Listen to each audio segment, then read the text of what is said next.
de la mort. Jésus a vaincu la mort. C'est pourquoi il régnera au siècle des siècles.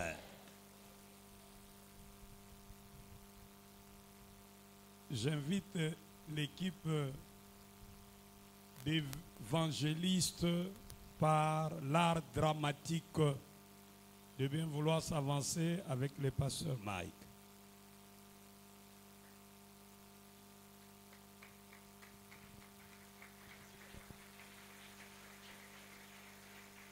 Gloire au Seigneur Jésus. Dis à ton voisin bonne fête de Pâques. Alors très rapidement, on invite les évangélistes à racheter le temps et à s'avancer avec vos encouragements s'il vous plaît. Ce n'est pas facile. Parmi eux, nous avons des étudiants, des membres de la commission des mamans, des membres de l'Écodim, des entrepreneurs, des gens qui habitent Matadi-Kibala, qui viennent de loin, mais qui font des sacrifices pour venir dans les répétitions malgré les embouteillages pour servir le Seigneur. Alors pendant qu'ils se placent très rapidement, merci révérend pour cette grâce, nous vous invitons à suivre cette interprétation intitulée « L'amour de Dieu ». C'est un sketch qui dure plus ou moins 7 à 8 minutes maximum et nous espérons que par le Saint-Esprit, le Seigneur vous parlera individuellement. Que Dieu vous bénisse. Technique, merci.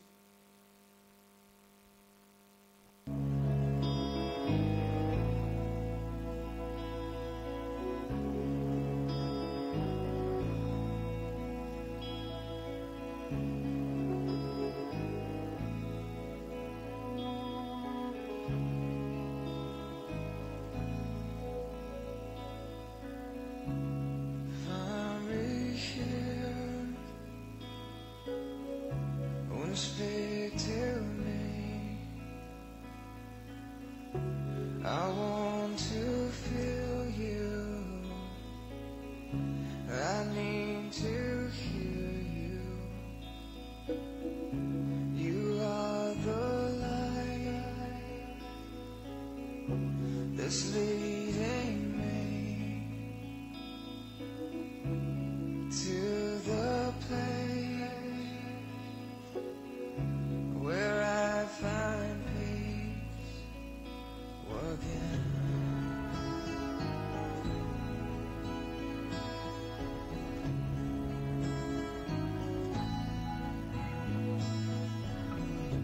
You are the strength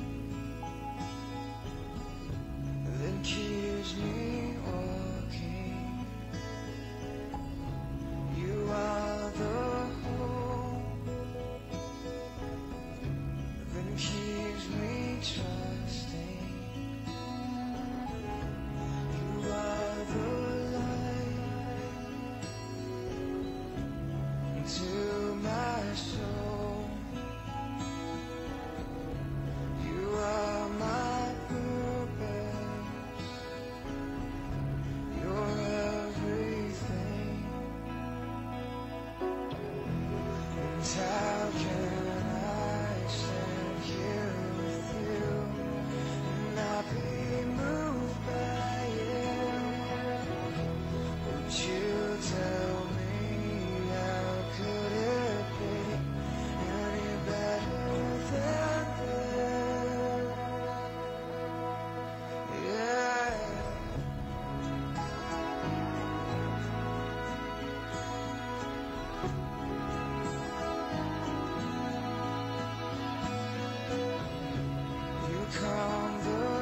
Nous disons Amen.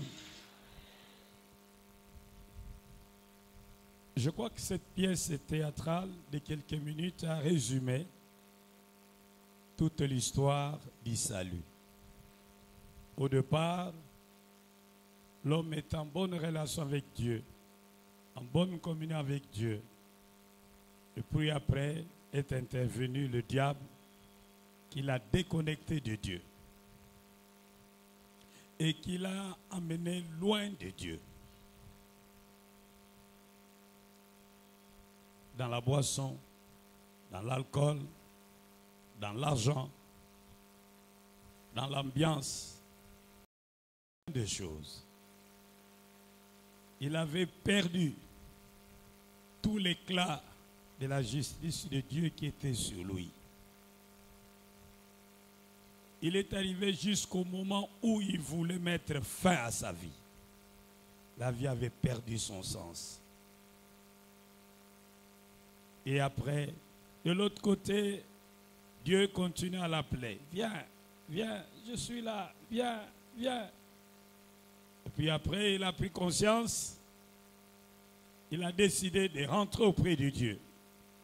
Le diable et toute son armée s'est interposé pour l'empêcher de rentrer auprès du Seigneur.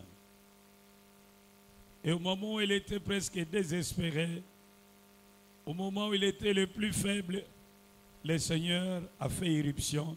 Il est intervenu pour le sauver. Il a renoué avec lui et c'était la grande joie. Il lui a donné sa justice. Oh, dites avec moi, Amen. C'est exactement ça l'histoire du salut. Nous n'allons plus revenir à ça parce que nous avons eu toute une semaine où nos orateurs nous ont très bien prêché. Il n'y avait rien à redire à ce qu'ils avaient enseigné du haut de cette chair. Je suis content et reconnaissant pour le travail qui a été abattu. Aujourd'hui, je vous invite à vous lever pour lire avec moi la parole de Dieu qui se trouve dans les livres de psaumes.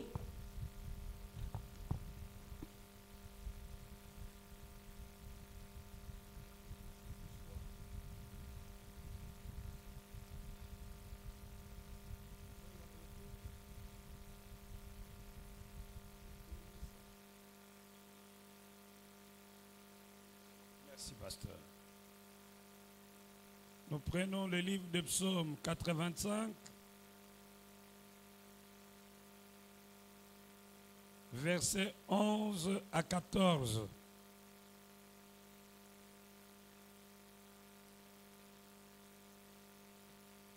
Nous lisons au nom de notre Seigneur Jésus-Christ. La bonté et la fidélité se rencontrent. La justice et la paix s'embrassent. La fidélité germe de la terre et la justice regarde du haut des cieux. L'Éternel aussi accordera le bonheur et notre terre donnera ses fruits. La justice marchera devant lui et il imprimera ses pas sur le chemin. Nous disons Amen. Veuillez vous asseoir.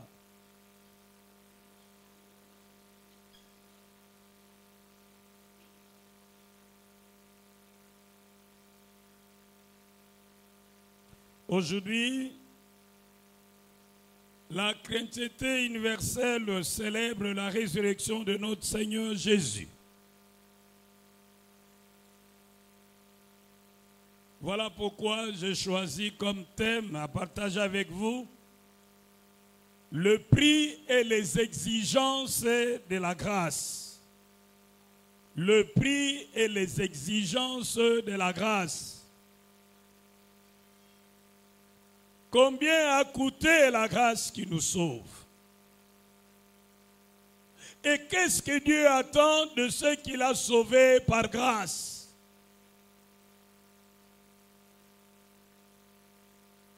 Seigneur, merci de parler à chacun de nous dans la puissance du Saint-Esprit.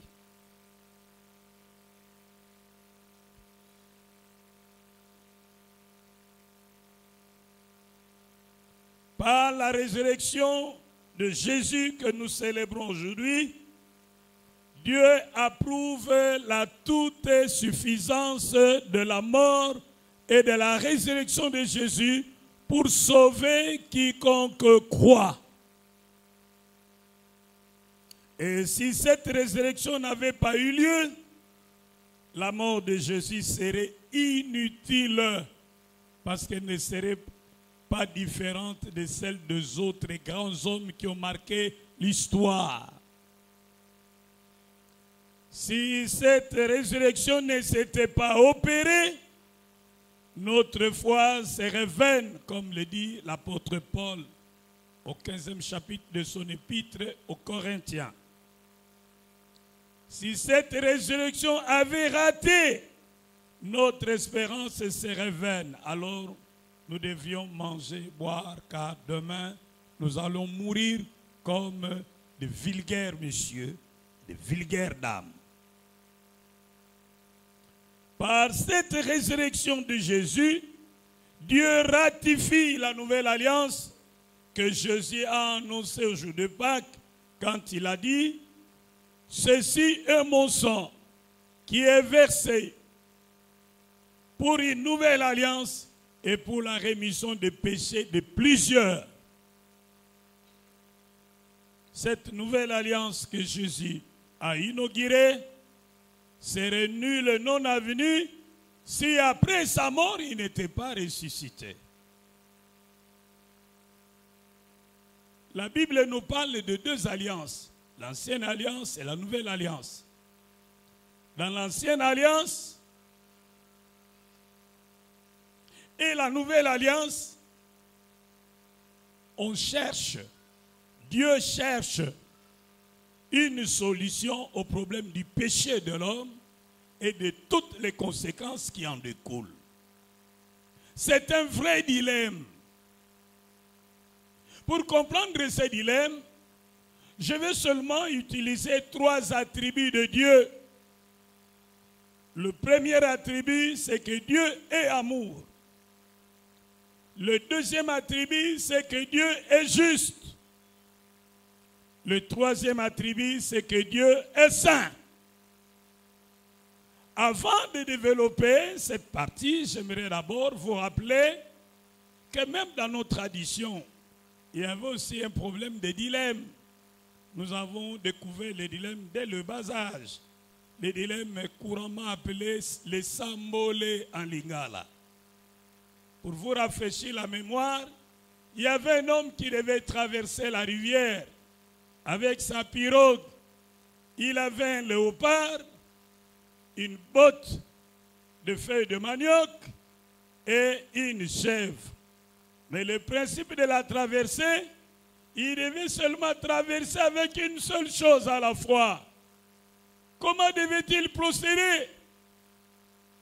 S'il traversait avec le léopard en laissant la chèvre avec les bottes de pondou, mais la chèvre va bouffer le pondou. S'il se disait non, je vais traverser avec la botte, je vais laisser la chèvre avec le léopard va bouffer la chèvre. Voilà les gens des dilemmes. Alors vous connaissez ce qui s'est passé. Nos ancêtres nous ont dit que cet homme sage a d'abord traversé avec la chèvre. Il a laissé de l'autre côté les léopards avec la botte de pondou. Et puis après, il est revenu seul. Il a pris, qu'est-ce qu'il a pris? Il a pris les léopards. Il a traversé. D'abord, il avait traversé avec qui? Avec la... Bon, maintenant, il rentre, il prend les léopards, il traverse avec les léopards, laisse les léopards de l'autre côté, il reprend la chèvre, il revient, encore, et il prend la botte de pont d'où il traverse avec, de Boslav se trouve le léopard, et la dernière fois, il va prendre la chèvre pour traverser. Dites Amen.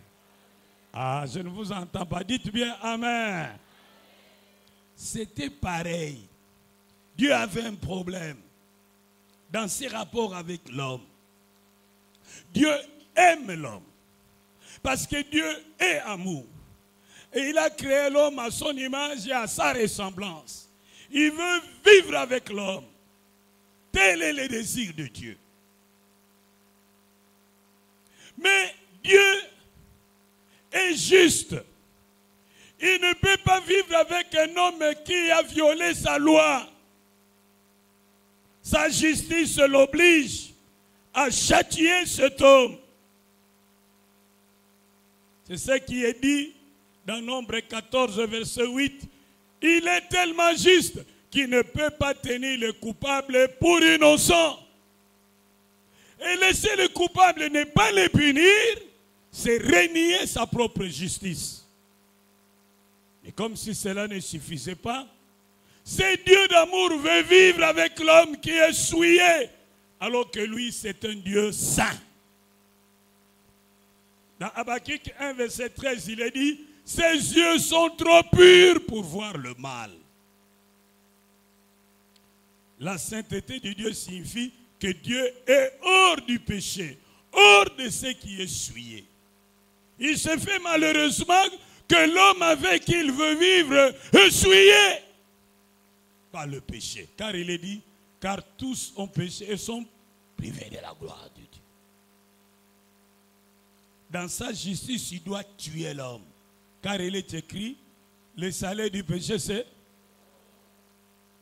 Maintenant, qu'est-ce que Dieu va faire pour vivre avec un homme? Lui qui est amour, il tient à vivre avec l'homme. Comment va-t-il vivre avec un homme qu'il est censé tuer? Comment va-t-il vivre avec un homme qui est souillé? C'était un vrai dilemme. Mais il avait déjà annoncé dans les proto-évangiles, dans Genèse 3, que le descendant de la femme allait régler ce problème. Oh, dites avec moi, Amen. Il avait déjà annoncé. Les anges, quand vous allez lire dans 1 Pierre, chapitre 1, lisez tous les chapitres. Et là-dedans, on vous dit que les anges voulaient jeter un regard sur la stratégie que Dieu allait utiliser pour vivre avec un homme coupable et souillé. Les anges voulaient jeter un regard pour voir qu'est-ce qui était dans cet évangile.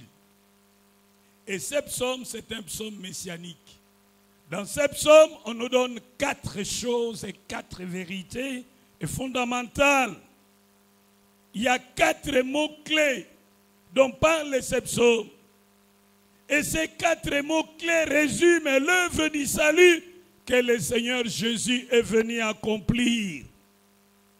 Ces 4 mots sont la bonté, la fidélité, la paix et la justice. Ce psaume nous apprend que Dieu est bon et fidèle. La bonté et la fidélité de Dieu traduisent les caractères de l'amour constant de Dieu. La bonté et la fidélité traduisent les caractères de l'amour constant de Dieu. Ce passage nous apprend que Dieu est amour et son amour ne fluctue pas. Il n'y a rien que tu puisses faire pour augmenter l'amour de Dieu envers toi. Il n'y a rien que tu feras qui pourra diminuer l'amour de Dieu pour toi. L'amour de Dieu est constant.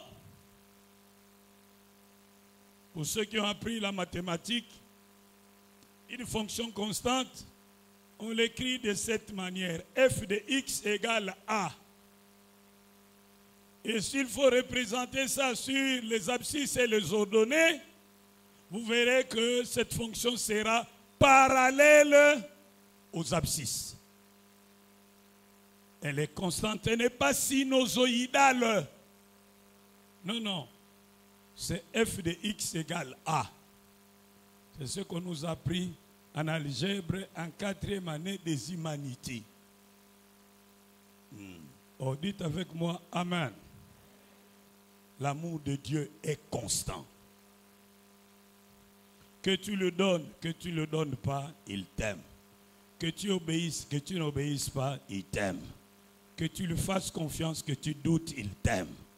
Atabato bako bako linga satana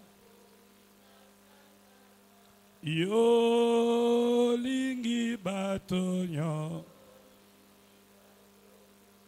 okoboya mokote yimba alleluia. Oh Masia, Alléluia na Yesu.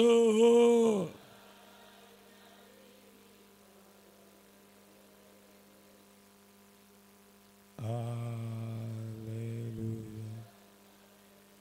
Et parce que Dieu avait promis qu'il enverrait un sauveur qui descendrait de la femme, au temps marqué, il a envoyé son fils.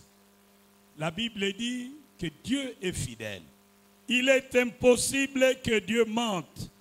Si tu as l'impression que les promesses de Dieu tardent pour toi, arme-toi de patience, car elles s'accompliront certainement. Oui, dans Hébreux 6, verset 18, il est dit, il est impossible que Dieu mente. Et dans Habakkuk 2, verset 3, Dieu dit que sa promesse va vers son accomplissement. Si tu as l'impression qu'elle tarde, attends-la. Elle s'accomplira, c'est certainement.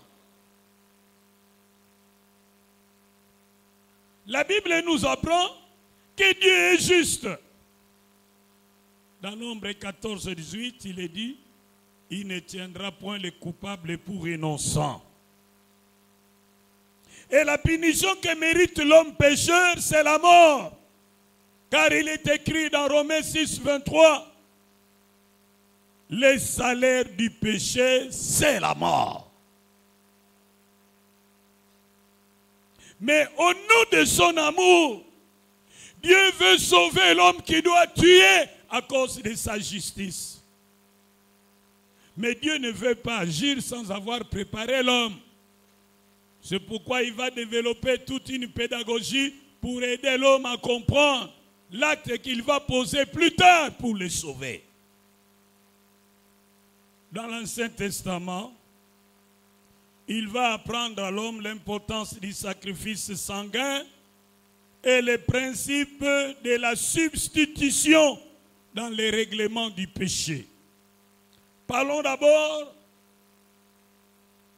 de la leçon sur l'effusion du sang. Dieu veut aider l'homme à comprendre que sans effusion de sang, il n'y a pas de pardon de péché. Comme cela est écrit dans Hébreux 9, 22. C'est pourquoi,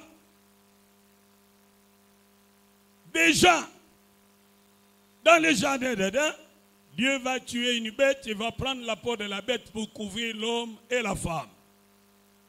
Il fallait que le sang d'une bête innocente soit versé pour que l'homme soit couvert dans sa nudité. Cela ne suffit pas. Dieu va passer dans la famille d'Adam et Ève.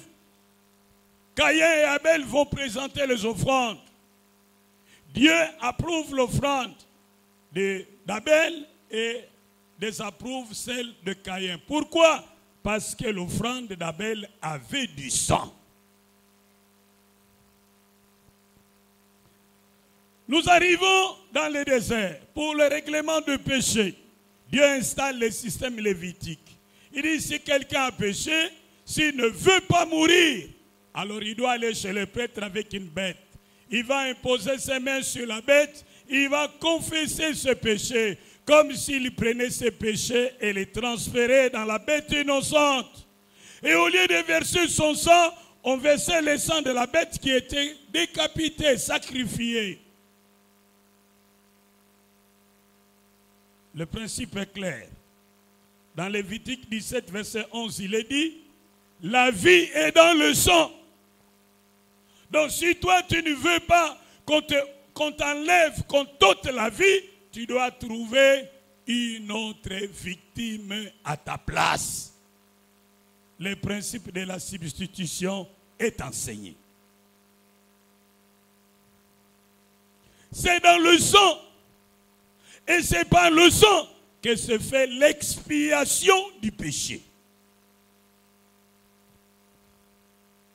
La Bible dit, dans Lévitique 27, 11, car l'âme de la chair est dans le sang.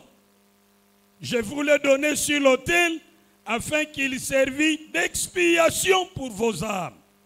Car c'est par l'âme que le sang fait l'expiation. Si tu ne veux pas que ta vie soit ôtée, trouve quelqu'un d'autre qui accepterait qu'on lui ôte la vie à ta place. Vie pour vie.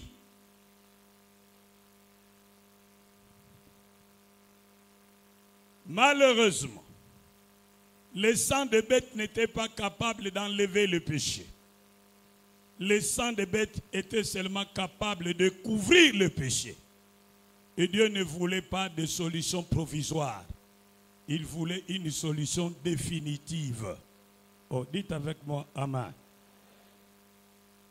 Le sang de péché ne pouvait pas rendre l'homme plus blanc que la neige. Communiquer la perfection. Non, ce n'était pas possible. C'est comme ça que Dieu va décider d'envoyer son agneau. Et dans Jean chapitre 1, verset 29, on nous dit, Jésus, c'est lui, l'agneau de Dieu, qui ne couvre pas le péché, mais qui ôte le péché du monde. Oh, dites avec moi, amen.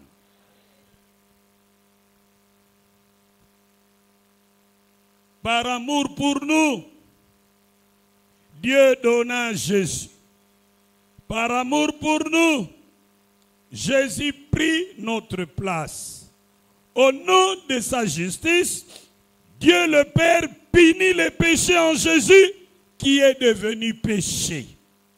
Dans 2 Corinthiens, chapitre 5, versets 18 et 21, la Bible dit, « Car Dieu était en Christ, réconciliant le monde avec lui-même, en n'imputant point aux hommes leurs offenses, et il a mis en nous la parole de la réconciliation.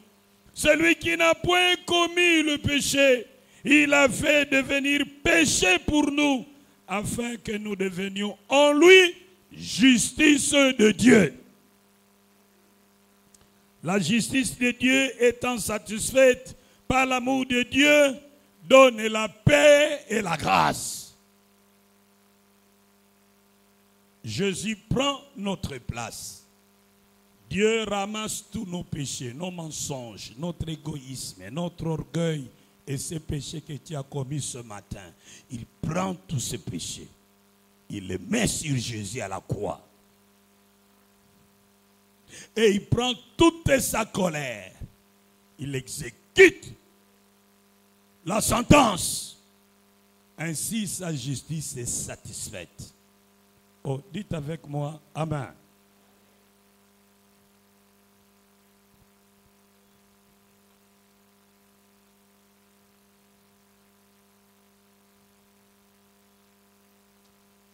La Bible nous dit dans Romains 5, verset 1, « Étant donc justifiés par la foi, nous avons la paix avec Dieu par notre Seigneur Jésus-Christ, à qui nous devons d'avoir eu par la foi accès à cette grâce dans laquelle nous sommes établis. » Jésus va régler le dilemme. En mourant sur la croix, il satisfait la justice de Dieu. En versant son sang, il lave de tout péché. Ainsi, Dieu est libre de vivre avec un homme justifié et lavé de tout péché. Le dilemme est réglé. Est-ce que vous avez compris quelque chose? Est-ce que vous avez compris quelque chose? Je reprends. Dieu est amour. Il veut vivre avec l'homme, mais l'homme est pécheur. Et Dieu, à cause de sa justice, doit tuer l'homme. Dieu est amour. Il veut vivre avec l'homme. Mais l'homme est souillé et lui est saint. Il n'y a pas moyen. Et Dieu va trouver une solution. Il envoie Jésus. Jésus, vrai homme de vrai homme, vrai Dieu de vrai Dieu. Vrai homme de vrai homme, il est qualifié pour prendre la place d'un autre homme.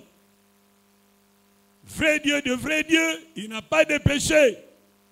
Et la valeur de sa personne peut couvrir la valeur de toute l'humanité. Oh, dites avec moi, amen. Jésus accepte, il prend la place. Dieu ramasse tous les péchés des hommes. Les péchés que tu as commis hier, les péchés que tu as commis aujourd'hui et ceux que tu commettras demain. Dieu a tout ramassé. Il a mis ça sur Jésus. Jésus, d'après l'apôtre Paul, dans 1 Corinthiens 5, verset 21, il est devenu péché. C'est fort. Et Dieu a déversé sur lui sa colère pour juger le péché qui est en lui. Jésus était une personne corporative. C'est lui qui représentait toute l'humanité. Le péché a été jugé. Donc la justice de Dieu est satisfaite. Ce n'est plus un obstacle. Son sang fut versé et ce sang lave plus blanc que la neige. Ce sang lève le péché. Il ne couvre pas le péché. Donc la sainteté de Dieu est parfaite.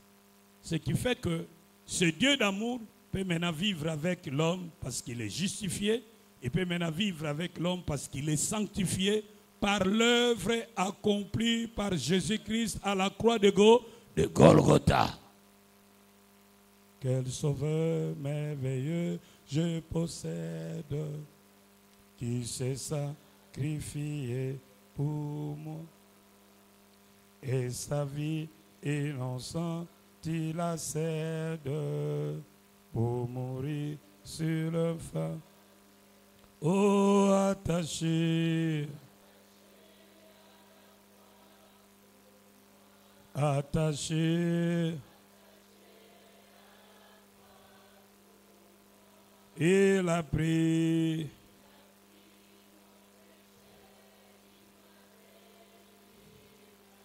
attaché,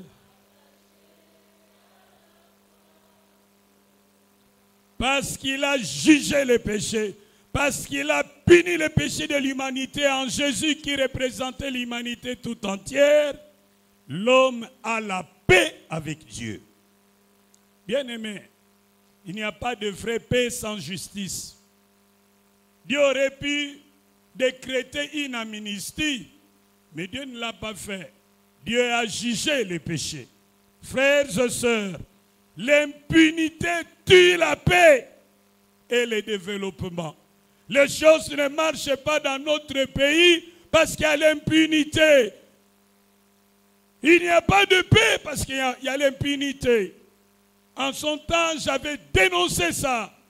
Quand on a instauré le système de 1+4, j'ai dit que ce n'était pas la bonne voie de gratifier les gens qui ont versé le sang des Congolais en faisant d'eux des vice-présidents. Ce n'était pas la bonne voie.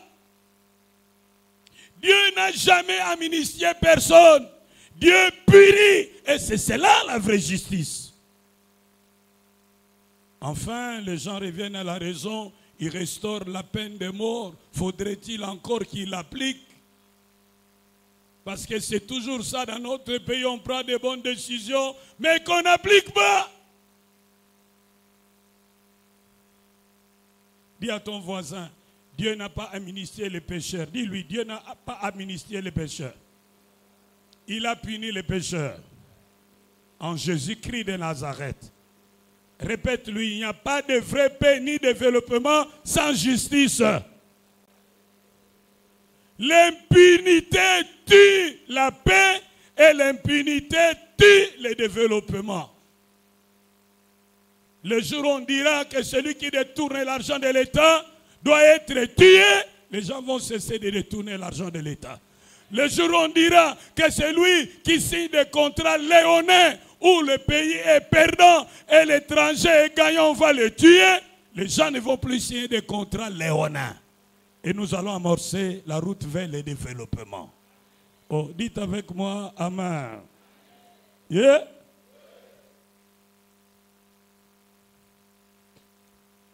Maintenant que Dieu, par amour, a réglé le problème de la justice, que Dieu, par amour, a réglé le problème de la sainteté, en la personne de Jésus-Christ de Nazareth, Dieu accepte le régime de la grâce.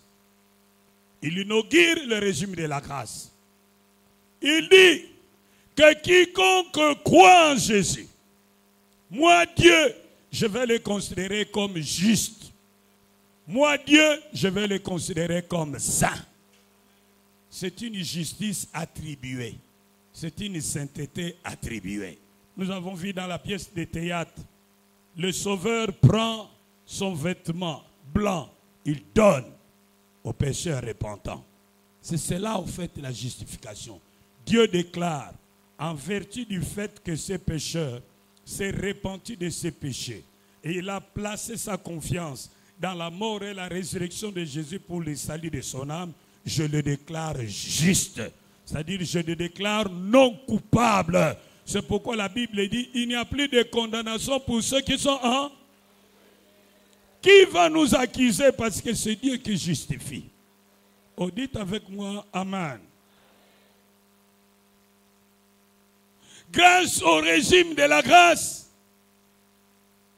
lorsque Dieu nous regarde à travers le sang de Jésus, il nous voit plus blanc que la neige. Nous avons été sanctifiés. Nous avons été sanctifiés. Quoique nous sommes appelés à la sainteté. Mais c'est du déjà et du pas encore. Nous sommes déjà sanctifiés par le fait que nous avons placé la foi en Jésus. Mais maintenant que nous sommes sanctifiés, on nous demande d'aller vers la sanctification. C'est pourquoi les théologiens appellent ça les déjà et les pas encore. Je suis déjà sanctifié. De par mon union avec Christ, je suis séparé du monde. Je suis déjà sanctifié. De par ma foi en Christ, j'ai une sainteté attribuée. Ce qu'on appelle une sanctification positionnelle. Mais maintenant que je suis sanctifié, on me demande de marcher comme marchent les saints. Oh, dites avec moi, Amen. Maintenant que Jésus est mort et qu'il apporte la justification et la sanctification, il inaugure quel régime? Le régime de la grâce? De la grâce. Dans le régime de la grâce, ce n'est pas une question de mérite, mais c'est une question de faveur qu'on ne mérite pas. Dieu nous sauve dans la forme du malgré tout. Dieu nous donne ce que nous ne méritons pas. Dieu ne nous donne pas la punition que nous méritons. Il nous donne les bénédictions que nous ne méritons pas. Il nous guérit par grâce. Il nous donne les enfants par grâce. Il nous donne le travail par grâce. Il nous donne la santé par grâce. Il nous préserve du mal par grâce. Il nous élève par grâce. Il donne tout par grâce. Tikato kosanjola kolona jambi golu ye akota nesa ye ponaba toawa zambi ye golumbe n'es pas sauvé parce que tu as cessé d'aller dans les boîtes de nuit. Tu es sauvé parce qu'un jour, Dieu t'a fait grâce à cause de ta foi. Tu n'es pas sauvé parce que tu as abandonné ta deuxième femme. Non, tu es sauvé parce qu'un jour, Dieu t'a fait grâce à cause de ta foi. C'est par grâce que vous êtes sauvés au moyen de la foi. Cela ne vient pas de vous, c'est le don de Dieu. Lobane na lingala tobikisa minangolo. Soki nzamba landeli makambo na yo. Papa okota te. Mais nzamba alobi akolandela ne lisusu te. Po asi alandela ngo kati na Yesu ma. Yo akolandela lisusu te. Yo leka na yo. Soki alobi yo leka nga Yesu mutati na lega. Oh, dites avec moi amen. Oh, dites encore amen. Lorsque vous mourrez, que vous allez à la porte du ciel, vous rencontrez Saint-Pierre, il vous demande où allez-vous? Vous dites je vais au ciel. Oh mais c'est ici la porte du ciel. Qu'est-ce qui vous donne droit d'entrer au ciel? Si vous dites parce que j'ai cessé de boire et de fumer, il vous chasse. La seule réponse valable, j'ai accepté, comme mon Seigneur et mon Sauveur Père, je crois qu'il est mort à la croix à ma place. Et Dieu a accepté son sacrifice en les ressuscitant d'entre eux. Pierre va se retirer, tu vas entrer. Oh, dites avec moi, amen. Yepselanga bonenge ezangolo. Eza makasi na yote. Ah, zongela yepselanga yoyo. Oh, nous disons bien amen. Maintenant que nous nous sommes repentis et que nous avons crié, Dieu nous déclare justes, c'est-à-dire non coupables. Dieu nous reconnaît saints, c'est-à-dire une sainteté qui nous est donnée par notre union avec Christ, une sainteté positionnelle. Dieu nous accepte et nous introduit dans la grâce. Dans une parcelle, dans une sorte d'enclos qu'on appelle grâce. Lorsque nous entrons là-dedans, Dieu nous plante comme des piquets. Nous entrons dans la grâce dans laquelle nous sommes établis, nous sommes plantés. Tout ce qui se règle dans nos rapports avec Dieu, ce n'est plus sur base de mérite, mais sur base de la grâce.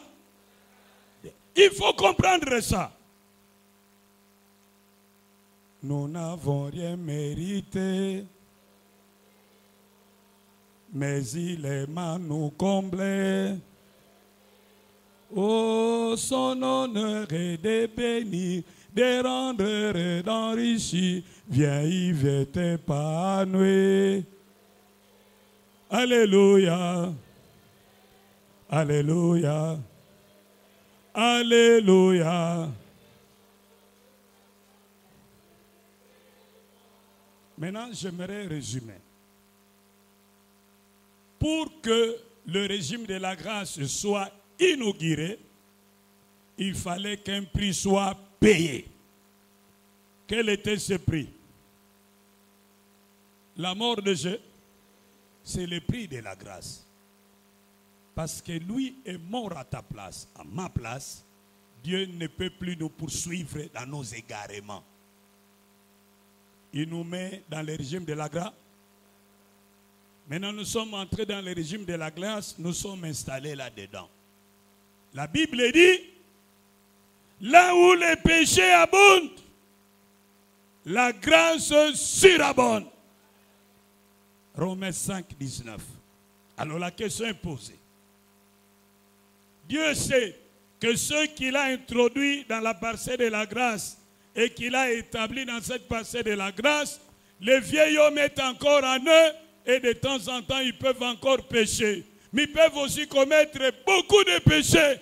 Est-ce que s'ils commettent beaucoup de péchés, Dieu va les sortir de la parcelle de la grâce? La Bible dit non, bien au contraire. Plus ils pêchent, plus la grâce augmente. Alors on pose la question, si tel est le cas, nous devons quand même donner à Dieu l'occasion de manifester sa grâce. Hein? Dieu ne nous sauve pas des péchés virtuels. Dieu ne nous sauve pas des péchés virtuels. Nous devons en commettre plusieurs pour qu'il puisse faire surabonder sa grâce. L'apôtre Paul répond, non, loin de là, d'une manière catégorique. Oh, vous allez, hein? Boni, to salama sumu ebele pongolo na nzambe fuluka. Boni, lokola nzambe alimbisa lo to sumu na biso, hein? Ah, yo moko lobité. Bible pas lobité. C'est pourquoi je vais parler maintenant des exigences de la grâce. Il y a deux sortes de grâce. La grâce coûteuse et la grâce à bon marché. Le théologien allemand Dietrich Bonhoeffer, il dit que la grâce coûteuse, c'est celle qui nous parle de la mort de Jésus, des souffrances de Jésus, dans son combat contre le péché. C'est cela la grâce coûteuse. Celui qui a compris la grâce coûteuse qui sauve doit détester le péché. Mais à côté de la grâce coûteuse, il y a la grâce à bon marché qui ressemble à du lait frélaté. Cette grâce consiste à la justification du péché à cause de la miséricorde de Dieu. C'est une mécompréhension de la grâce. C'est une grâce transvestie. Cette grâce qui est comprise comme étant une licence au péché, un laissez-passer pour le péché. Ça, c'est le résultat d'une mécompréhension de la grâce qui sauve. La grâce qui sauve dit que nous devons dire non au péché. Dans Tite 2, verset 13, la grâce de Dieu, source du salut, nous enseigne à renoncer à l'impiété et aux convoitises mondaines. C'est autant dire que la grâce qui sauve nous appelle à mener une vie de sainteté. Dans le psaume 130, versets 3 à 4, la Bible dit, « Si tu retiens nos fautes, Seigneur, qui donc subsistera? Mais le pardon se trouve auprès de toi, afin que l'on te craigne. » Ce n'est pas parce que Dieu pardonne que nous devons continuer à pécher. Mais la Bible dit, parce que Dieu pardonne, nous devons le craindre. Oh, dites avec moi, Amen. Dans l'épître de Paul aux Romains, chapitre 6, on nous parle de deux appels qu'on adresse à tous ceux qui ont été sanctifiés, à tous ceux qui ont été sauvés par grâce au moyen de la foi. Le premier appel, c'est l'appel à la sanctification. Pourquoi nous ne pouvons pas demeurer dans le péché? Parce que nous sommes devenus une même plante avec Christ. Pourquoi nous ne pouvons pas demeurer dans le péché? Parce que nous sommes morts avec lui et nous sommes ressuscités avec lui. En mourant avec lui, nous avons enterré le péché. En ressuscitant avec lui, nous devons mener une vie nouvelle. Oh, dites avec moi, Amen. Le deuxième appel, c'est l'appel à la consécration. L'apôtre Paul dit, prenez vos membres qui jadis étaient des instruments au service du péché, offrez-les à Dieu pour qu'ils deviennent des instruments de justice. C'est l'appel à la consécration. Celui qui répond à l'appel à la sanctification et celui qui répond à l'appel à la consécration doit rompre avec le péché. Oh, dites avec moi, Amen. Je vais terminer par cette illustration. Parlons d'abord de l'appel à la sanctification. Il y avait un jeune homme qu'on appelle Yuka. Répétez après moi. On l'appelait ce jeune homme-là Yuka. Répétez Yuka. Voilà. Il vivait dans un village où il y avait un grand safoutier au milieu du village. Et ces safoutiers produisaient de bons fruits. Malheureusement, les gens montaient, les jeunes gens, les enfants montaient, et souvent ils tombaient, se cassaient et mouraient. Finalement, le chef du village et tous les responsables ont convenu de réglementer la consommation de ces pruniers. Parce qu'il y a aussi des gens qui ne connaissent pas les safoutiers. Je parle du prunier. Le chef a dit, vous ne pouvez pas toucher au prunier tant que je n'ai pas autorisé. Quiconque touchera sera mis à mort. Et c'était comme ça toutes les années.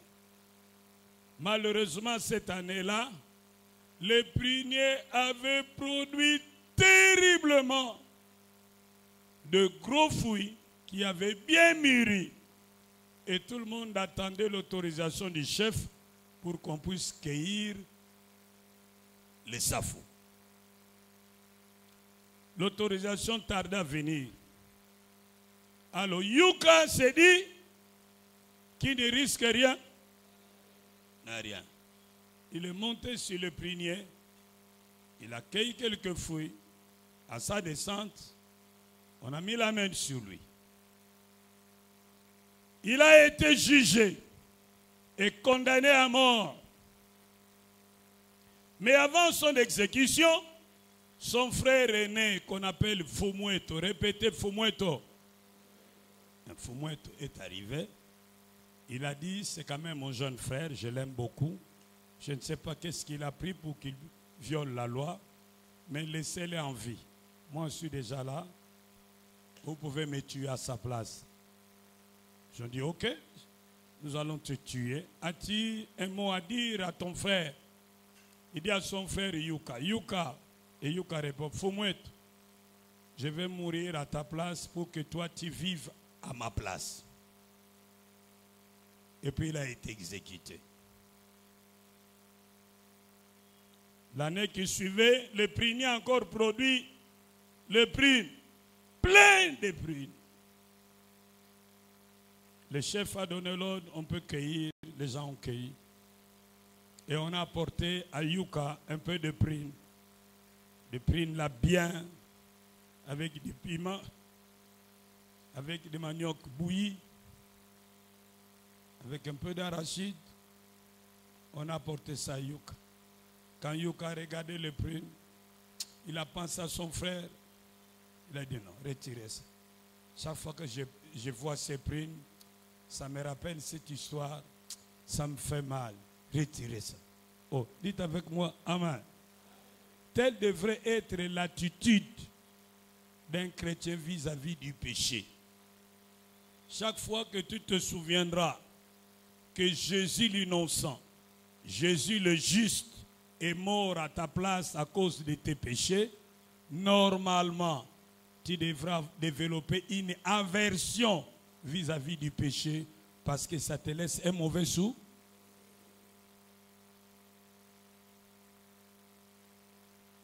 Maintenant, je vais parler de l'appel à la consécration. Il y a une fille qu'on appelle Jeanne.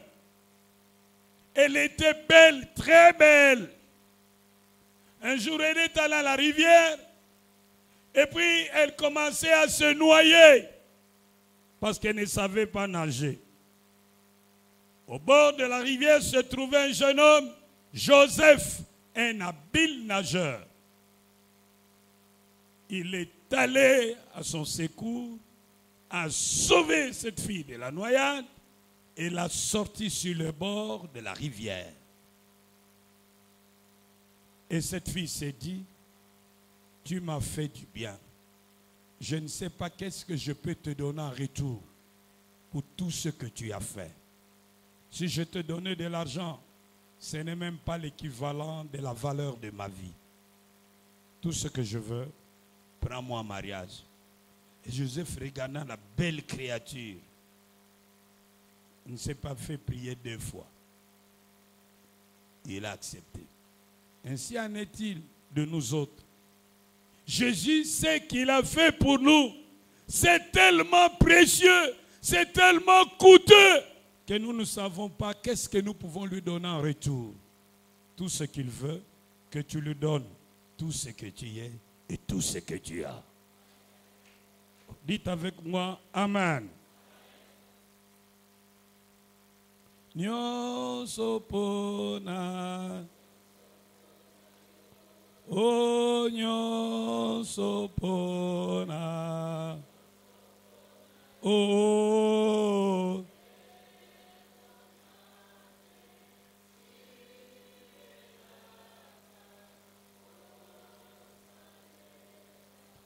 Si tu lui donnes tout ce que tu es, ça signifie que avant d'utiliser quoi que ce soit que tu es et que tu as, tu devrais te poser la question de savoir que ferait Jésus-Christ à ma place.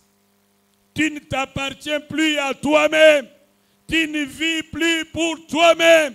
Tu appartiens à Jésus et tu dois vivre pour lui.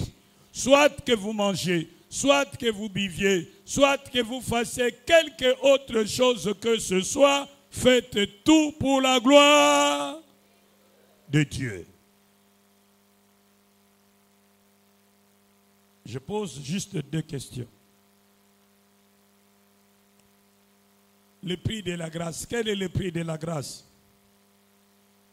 Hein? Hein? La mort de Jésus. Et quelles sont les exigences? C'est que Dieu attend de ceux qu'il a graciés. Hein? Qu'ils vivent dans la sanctification, qu'ils vivent aussi dans la consécration.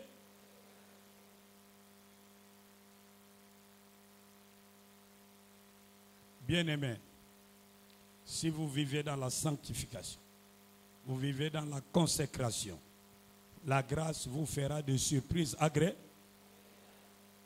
Vous aurez facilement ce que les autres ont difficilement. Il va vous introduire dans un système d'exception. Et les gens seront étonnés de ce que Dieu fera pour vous. Car il est écrit, l'Éternel est près de ceux qui l'invoquent avec sincérité. Il accomplit les désirs de ceux qui les craignent et il ne les prive d'aucun bien.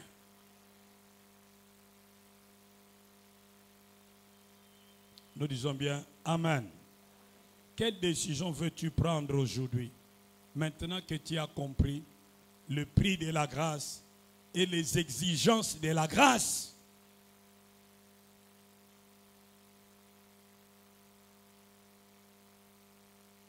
C'est ça la première question. La deuxième question. Es-tu dans la parcelle de la grâce ou es-tu en dehors de la grâce? Si tu ne t'es jamais repenti, tu n'as jamais cru en Jésus, tu es en dehors de la grâce. Mais si tu peux te rappeler un jour où tu t'es repenti et tu as cru en Jésus, alors sache que tu es déjà entré dans la parcelle de la grâce. Où es-tu? Dedans ou dehors? C'est la grande question que je te pose. Où es-tu? Dans la grâce ou en dehors de la grâce? Ma prière est que tu sois dans la grâce. Vous dites avec moi, Amen. Nous allons nous lever. Chacun va répondre à cet appel, à ces messages, selon que le Seigneur lui a parlé. Lève-toi s'il te plaît.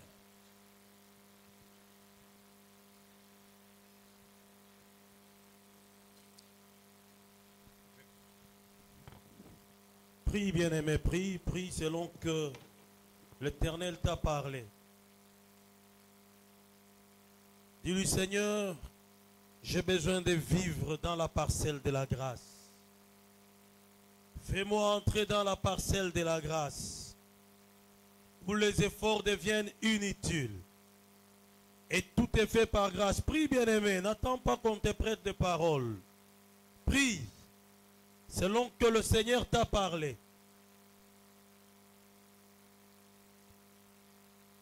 Dis-lui de t'aider à comprendre qu'il t'a racheté, qu'il t'a enlevé de la parcelle de fort humain. Il t'a introduit dans la parcelle de la grâce, où tu obtiens tout par grâce.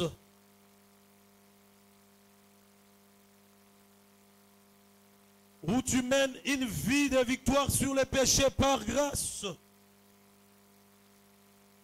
Où tu reçois les bénédictions qui viennent de lui par grâce.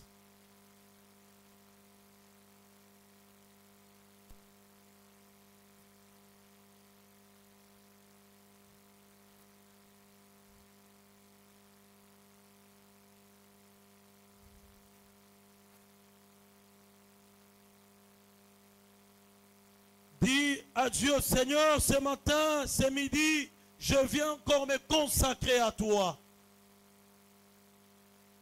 Prends mes pensées, prends mon cœur, prends mon corps, prends tout ce que je suis et tout ce que j'ai. Règne sur ça, Seigneur. Prends la décision de ne plus t'appartenir, mais d'appartenir à Christ. Dis-lui, Saint-Esprit, aide-moi à faire des choses pour toi et non selon moi.